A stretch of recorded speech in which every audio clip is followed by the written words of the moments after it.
हाँ बेटा, good morning. चलो हम क्वेश्चन नंबर 20 देखते हैं आपके सैम्पल पेपर 1 का। इसमें आपको बताया हुआ है कि आपको ये पैराग्राफ रीड करके और नीचे दिए गए प्रश्नों के उत्तर देने हैं। तो चुंबकीय क्षेत्र एक ऐसी राशि है जिसमें परिमाण और दिशा दोनों होते हैं। चुंबकीय क्षेत्र की दिशा वह मानी जाती है जिसके अनुदिश दिक् सूचक का उत्तर ध्रुव उस क्षेत्र के भीतर गमन करता है। तो हम थोड़ा सा इसको अगर समझने की कोशिश करें तो हम इस तरह से समझ सकते हैं कि जैसे अब मान लो कि हमारे पास ये एक छड़ चुंबक है और इसमें हमारे पास उत्तर और दक्षिण ध्रुव होते हैं, नॉर्थ और साउथ। ठीक है, तो जो चुंबकीय क्षेत्र रेखाएं हैं वो उत्तर ध्रुव से निकलती हैं ऐसे और दक्षिण की ओर जाती हैं ऐसे। आपको एरो ऐसे ध्यान से लगाना है। उत्तर से निकल रही हैं तो एरो का मुंह इस तरफ बाहर जाती हुई और दक्षिण में विलीन हो रही हैं, दक्षिण की ओर जा रही हैं, तो एरो ऐसे होना चाहिए। तो एक बात हमें ये समझ आ रही है कि जो चुंबकीय क्षेत्र रेखाएं हैं वो उत्तर से दक्षिण की ओर जाती हैं। तो हम दोनों तरफ इस तरह से दिखा सकते हैं, ये उत्तर है, ये दक्षिण है, नॉर्थ साउथ। तो नॉर्थ से साउथ की ओर ये जाती हैं। इस तरह से हम चुंबकीय क्षेत्र रेखाओं को दर्शाते हैं। और दूसरी बात, अगर हमको इन चुंबकीय क्षेत्र रेखा की दिशा का पता लगाना है, मान लो हमें नहीं पता कि कौन सा उत्तर है कौन सा दक्षिण है, मान लो ये ध्रुव नहीं पता और हम पता लगाना चाहते हैं कि चुंबकीय क्षेत्र रेखाओं की दिशा किधर को है, तो हम कैसे पता लगा सकते हैं? हम एक दिक् सूचक के द्वारा। तो दिक् सूचक का उत्तर ध्रुव जिधर जाएगा, जैसे मान लो ये इसका दिक् सूचक एक हमने यहाँ पर रख दी, उसके अंदर चुंबकीय सुई होती है, तो इधर नॉर्थ और इधर साउथ, यानी उत्तर और ये दक्षिण। तो ये उत्तर ध्रुव, क्योंकि हमें पता है कि विपरीत ध्रुव एक दूसरे को आकर्षित करते हैं, इधर दक्षिण है तो इधर कौन सा ध्रुव जाएगा? उत्तर ध्रुव, नॉर्थ। तो जिधर नॉर्थ जाएगा वो चुंबकीय क्षेत्र रेखा की दिशा होगी। तो हम क्या समझे कि हम चुंबकीय क्षेत्र रेखा की दिशा का पता लगाने के लिए हम दिक् सूचक का प्रयोग कर सकते हैं, और जिधर दिक् सूचक का उत्तर जाएगा, उत्तरी ध्रुव जाएगा, वही चुंबकीय क्षेत्र रेखा की दिशा होगी। ठीक है, दूसरी बात हमें ये समझनी है कि ये जो चुंबकीय क्षेत्र की जो प्रबलता है, यानी उसकी जो स्ट्रेंथ है, कितना अधिक है चुंबकीय क्षेत्र, वो किस बात पे निर्भर करता है? वो निर्भर करता है इन चुंबकीय क्षेत्र रेखाओं की संख्या पर और इनकी निकटता पर। ये जितना पास पास होंगी और जितना संख्या में ज्यादा होंगी उतना ही चुंबकीय क्षेत्र प्रबल होगा। ठीक है, चुंबकीय क्षेत्र की प्रबलता किस पे निर्भर करती है? कि चुंबकीय क्षेत्र रेखाओं की निकटता पर और दूसरा उनकी संख्या पर, जितनी अधिक होंगी। तो हम ये देखते हैं कि ध्रुवों के पास, ये उत्तर ध्रुव, ये दक्षिण ध्रुव, ध्रुवों के पास जो रेखाएं हैं वो बहुत पास पास होती हैं, और जैसे जैसे हम ध्रुवों से दूर जाते हैं ये रेखाएं भी एक दूसरे से दूर होती चली जाती हैं। इस तरह से यहाँ पर वो पास पास हैं। ठीक है, तो इसलिए जो चुंबकीय क्षेत्र की जो स्ट्रेंथ है, यानी उसकी जो प्रबलता है, वो कहाँ पर होती है? ध्रुवों पर। ध्रुवों पर प्रबलता अधिक होती है बजाय के उसके मध्य में।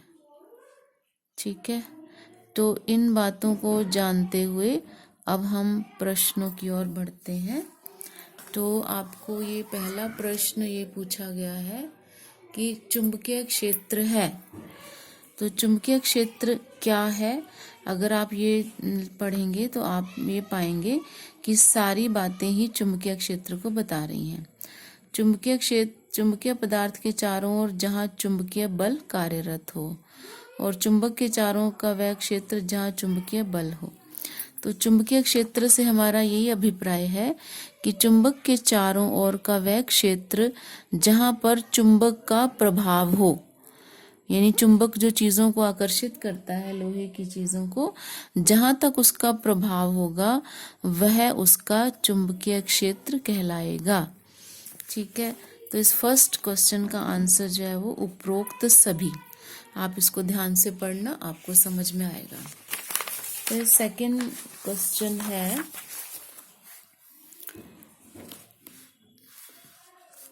कोई भी बल रेखाएं परस्पर एक दूसरे को परिच्छेद नहीं करती।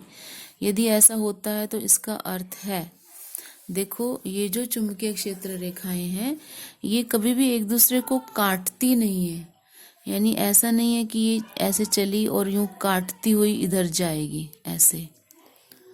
ठीक है, ये ऐसा गलत है। ऐसा क्यों है?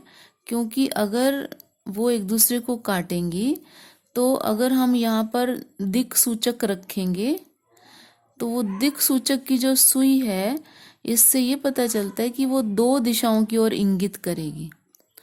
अगर ये रेखा इसको ऐसे काट रही है तो इसका मतलब इस बिंदु से रेखा इधर भी जा रही है और इधर भी जा रही है।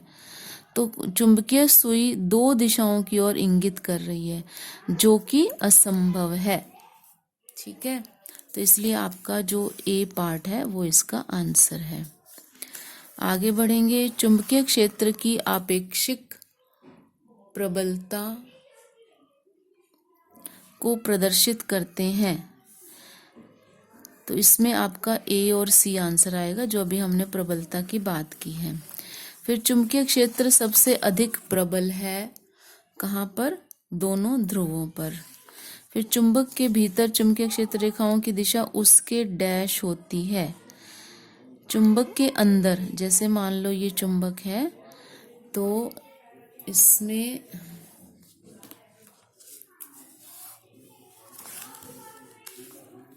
ये नॉर्थ है और ये साउथ है। तो चुंबक के बाहर तो रेखाएं उत्तर से दक्षिण की ओर जाती हैं और उसके अंदर दक्षिण से उत्तर की ओर ऐसे, क्योंकि ये जो कर्व होते हैं ये बंद होते हैं, वक्र बंद होते हैं, तो ये दक्षिण से उत्तर की ओर। तो चुंबक के अंदर दक्षिण से उत्तर की ओर चुंबकीय क्षेत्र रेखाएं होती हैं। अब हम क्वेश्चन नंबर 21 देख लेते हैं। 21 है आपका, मानव उत्सर्जन तंत्र का चित्र बनाइए। और ये आप बना सकते हैं, इस तरह का ये डायग्राम है, मैं आपको दिखा देती हूँ। आपको ये डायग्राम आपको बनाना है। इसमें ये दो जो है आपके गुर्दे हैं, और जिसे हम वृक्क भी कहते हैं, वृक्क। और इधर से महाधमनी, जो कि वृक्क, धमनी और शिरा दो आ रही हैं जो रक्त लेकर आती हैं। और यहाँ से मूत्रवाहिनी, ये जो दो ट्यूब्स निकल रही हैं इसे हम बोलते हैं मूत्रवाहिनी। ओके, और ये है मूत्राशय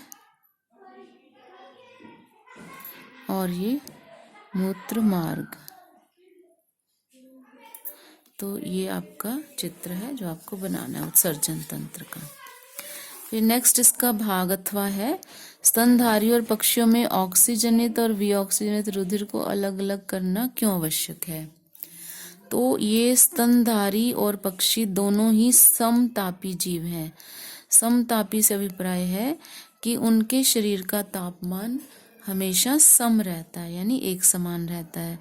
बाहर का वातावरण, बाहर का तापमान बेशक कम हो या ज़्यादा हो, लेकिन उनके शरीर का तापमान सम रहता है, नियत रहता है। तो अपने शरीर के तापमान को नियंत्रित करने के लिए उन्हें अधिक ऊर्जा की आवश्यकता होती है। और अधिक ऊर्जा वो कहाँ से प्राप्त करेंगे? जब उनको पर्याप्त ऑक्सीजन मिलेगी। अधिक ऊर्जा प्राप्त करने के लिए उन्हें पर्याप्त ऑक्सीजन की आवश्यकता होती है, इसलिए वो ऑक्सीजनित और विऑक्सीजनित रुधिर को अलग अलग रखा जाता है। ठीक है, तो आप इससे यहाँ से ये क्वेश्चन आप उतार सकते हैं। फिर नेक्स्ट है क्वेश्चन नंबर 22।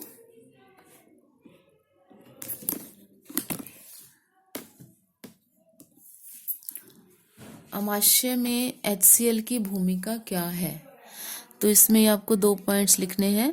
पेप्सिन की क्रिया के लिए अम्लीय माध्यम प्रदान करता है ये HCl, और जो भोजन के साथ आए हुए हानिकारक जीवाणुओं को नष्ट करता है।